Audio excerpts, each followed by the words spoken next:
दोस्तों, स्वागत है आपका आपके अपने चैनल क्रिकेट लवर 365 पर। आज हम बात करने जा रहे हैं भारत और वेस्टइंडीज के बीच दिल्ली के अरुण जेटली स्टेडियम में खेले जा रहे दूसरे टेस्ट मैच के पहले दिन की, जो रोमांच, क्लास और धमाकेदार बल्लेबाजी से भरा रहा। कप्तान शुभमन गिल ने टॉस जीता और पहले बल्लेबाजी करने का फैसला किया। यह उनके लिए एक खास पल था, क्योंकि कप्तान बनने के बाद यह पहला मौका था जब उन्होंने टॉस अपने नाम किया। भारत ने अपनी पिछली विजेता टीम में कोई बदलाव नहीं किया, जबकि वेस्टइंडीज ने 2 बदलाव किए। ओपनिंग के लिए मैदान पर उतरे केएल राहुल और यशस्वी जायसवाल। दोनों पर जिम्मेदारी थी टीम को मजबूत शुरुआत दिलाने की। सुबह की ताजी पिच से वेस्टइंडीज के तेज गेंदबाजों को थोड़ी स्विंग मिल रही थी। राहुल शुरुआत में कुछ बार फंसे, लेकिन जल्दी ही खुद को संयमित कर लिया। वहीं यशस्वी जायसवाल ने शुरुआत में हर गेंद को परखा, मानो वो पिच को पूरी तरह समझना चाहते हों। पहले 5 ओवर तक दोनों धीरे धीरे रन जोड़ते रहे, फिर लय आने लगी। जायसवाल की टाइमिंग लाजवाब थी, हर शॉट में क्लास नजर आ रही थी। 10 ओवर तक स्कोर 29 बिना नुकसान के। 16वें ओवर में जस्टिन ग्रिव्स की गेंद पर दोनों बल्लेबाजों ने एक चौका झड़कर 50 रनों की साझेदारी पूरी की। इसके बाद खैरी पियरे आए गेंदबाजी पर और राहुल ने बिना झिझक एक शानदार शॉट लॉन्ग ऑन के ऊपर से जड़ दिया। गेंद सीधे स्टैंड्स में जा गिरी और पूरा स्टेडियम गूंज उठा। लेकिन किस्मत ने करवट ली। वॉरिकन की गेंद पर राहुल आगे बढ़े और गेंद घूमकर विकेट कीपर के दस्तानों में जा समाई। राहुल स्टंपिंग से आउट हो गए। उन्होंने 38 रन बनाए, जिसमें 5 चौके और एक शानदार छक्का शामिल था। भारत का स्कोर 58 रन पर 1 विकेट। इसके बाद मैदान पर आए युवा बल्लेबाज साई सुदर्शन। पहली ही गेंद पर वॉरिकन को चौका जड़कर उन्होंने अपना आत्मविश्वास दिखाया। यशस्वी और साई की जोड़ी ने मिलकर भारत को संभाल लिया। रनिंग बिटवीन द विकेट शानदार थी। हर ओवर में रन आ रहे थे और दोनों के बीच तालमेल देखने लायक था। लंच के समय भारत का स्कोर था 94 रन पर 1 विकेट। यशस्वी 40 पर नाबाद और साई सुदर्शन 16 रन पर टिके हुए। लंच के बाद जब दोनों टीमें लौटीं तो सूरज चमक रहा था और पिच अब बल्लेबाजों के लिए और आसान हो गई थी। वेस्टइंडीज को उम्मीद थी कि वे जल्दी विकेट निकालेंगे, लेकिन यशस्वी जायसवाल और साई सुदर्शन के इरादे कुछ और ही थे। जेडन सील्स की गेंद पर यशस्वी ने लगातार 3 चौके जड़ दिए और 82 गेंदों में अपनी अर्धशतकीय पारी पूरी की। दर्शकों ने तालियों से स्वागत किया। दूसरे छोर पर साई सुदर्शन ने भी शानदार फुटवर्क और टाइमिंग से खेल दिखाया और जल्दी ही उन्होंने भी अपनी दूसरी टेस्ट 50 पूरी की। भारत का स्कोर अब 150 रन के पार और दोनों बल्लेबाजों की साझेदारी 100 रन के ऊपर पहुंच चुकी थी। सेशन पूरी तरह भारत के नाम रहा। वेस्टइंडीज के गेंदबाजों ने कोशिश की, लेकिन साई सुदर्शन की तकनीक और जायसवाल की टाइमिंग ने उन्हें कोई मौका नहीं दिया।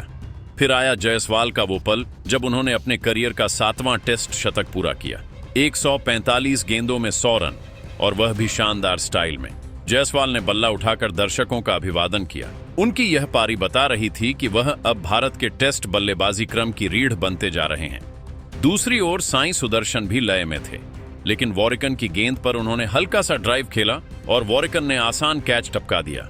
यह वेस्टइंडीज के लिए बड़ा मौका था, लेकिन वह चूक गए और भारत की स्थिति और मजबूत होती गई। 52वें ओवर में भारत ने 200 रन पूरे किए और दोनों के बीच साझेदारी 150 रनों के पार पहुंच गई। टी ब्रेक तक भारत 220 रन पर 1 विकेट पर मजबूती से डटा था। यशस्वी 111 रन पर नाबाद और साई सुदर्शन 71 रन पर। टी ब्रेक के बाद तीसरा सत्र शुरू हुआ। पिच अब पूरी तरह बल्लेबाजों के अनुकूल दिख रही थी। भारत के फैंस को उम्मीद थी कि अब यशस्वी जायसवाल और साई सुदर्शन दोनों अपने स्कोर को और ऊंचाई देंगे। तीसरे सत्र की शुरुआत थोड़ी धीमी रही। वेस्टइंडीज ने फील्ड फैला दी और रन की रफ्तार कुछ थम गई, लेकिन दोनों भारतीय बल्लेबाज संयम से खेलते रहे। जायसवाल अब एंकर की भूमिका में थे, जबकि साई सुदर्शन अपने पहले टेस्ट शतक की ओर बढ़ रहे थे।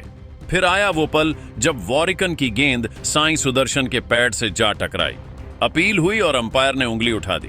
उन्होंने रिव्यू लिया, लेकिन फैसला उनके खिलाफ ही गया। साई सुदर्शन 87 रन पर आउट हुए। वह अपने पहले शतक से 13 रन दूर रह गए, लेकिन उनकी यह पारी क्लासिक थी। 12 चौके और बेहतरीन तकनीक। उनके आउट होने के बाद मैदान पर आए कप्तान शुभमन गिल। कप्तान ने आते ही अपने इरादे दिखा दिए। पहली ही ओवर में एक शानदार कवर ड्राइव चौका। गिल और जायसवाल ने मिलकर रन गति को बनाए रखा। जायसवाल ने इस बीच एक और उपलब्धि हासिल की।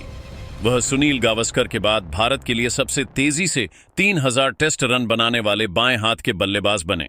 उन्होंने यह आंकड़ा 71 पारियों में पूरा किया। सिर्फ 23 साल की उम्र में उनके नाम 7 टेस्ट शतक हो चुके हैं। इतनी कम उम्र में उनसे ज्यादा शतक केवल सचिन तेंदुलकर ने लगाए थे, जिन्होंने अपने करियर में 11 सेंचुरी बनाई थीं। जायसवाल ने वर्ल्ड टेस्ट चैंपियनशिप में भी धूम मचा दी। इस टूर्नामेंट में वह सबसे ज्यादा शतक लगाने वाले भारतीय बल्लेबाज बन गए। उन्होंने आर्षभ पंत और के.एल. राहुल दोनों को पीछे छोड़ दिया, जिन्होंने 6 शतक लगाए थे। जायसवाल के नाम अब 7 शतक हैं। उन्होंने आगे बढ़ते हुए 150 रन पूरे किए। यह उनके करियर का 5वां 150 से अधिक स्कोर था। जायसवाल की यह पारी भारत के भविष्य की गूंज थी। वहीं कप्तान शुभमन गिल धीरे धीरे सेट हो रहे थे। दोनों ने मिलकर भारत को 300 रन तक पहुंचाया। जायसवाल और गिल के बीच 50 रनों की साझेदारी हुई। गिल की बॉडी लैंग्वेज आत्मविश्वास से भरी थी, वहीं यशस्वी शांत, संयमित और रणनीतिक खेल दिखा रहे थे। एंडरसन फिलिप की गेंद पर लगातार 2 चौके लगाकर उन्होंने फिर से स्टेडियम में जोश भर दिया। इसके बाद वेस्टइंडीज ने जायसवाल के खिलाफ एक एलबीडब्ल्यू की अपील की, लेकिन डीआरएस में गेंद ऑफ स्टंप मिस कर गई और अंपायर का फैसला बरकरार रहा। पहले दिन का खेल पूरी तरह भारत के नाम रहा। स्टंप्स तक भारत का स्कोर था 2 विकेट पर 318 रन। यशस्वी जायसवाल 173 रन पर नाबाद और शुभमन गिल 20 रन पर उनके साथ क्रीज पर टिके रहे।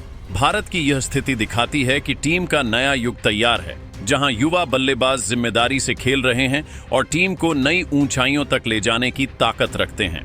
वेस्टइंडीज की ओर से सिर्फ जोमेल वॉरिकन ही थोड़ी सफलता पा सके, जिन्होंने दोनों विकेट लिए, लेकिन उनके सामने जायसवाल और सुदर्शन की जोड़ी दीवार बन गई। दोस्तों, पहले दिन का खेल भारत के युवा सितारों के नाम रहा। जायसवाल की शानदार शतकीय पारी, सुदर्शन की क्लासी बल्लेबाजी और कप्तान शुभमन गिल का शांत नेतृत्व, इन सब ने भारत को सीरीज में मजबूत बढ़त दिलाई। अगर आप भी टीम इंडिया की इस ऐतिहासिक बल्लेबाजी से खुश हैं, तो वीडियो को एक लाइक जरूर करें। कमेंट में बताइए कि आप आज के प्रदर्शन को 10 में से कितने नंबर देंगे। और अगर आप हमारे चैनल क्रिकेट लवर 365 पर नए हैं, तो चैनल को सब्सक्राइब करें ताकि आपको हर मैच का रोमांचक विश्लेषण सबसे पहले मिले। जय हिंद, भारत माता की जय। क्रिकेट लवर 365, खेल का असली जुनून।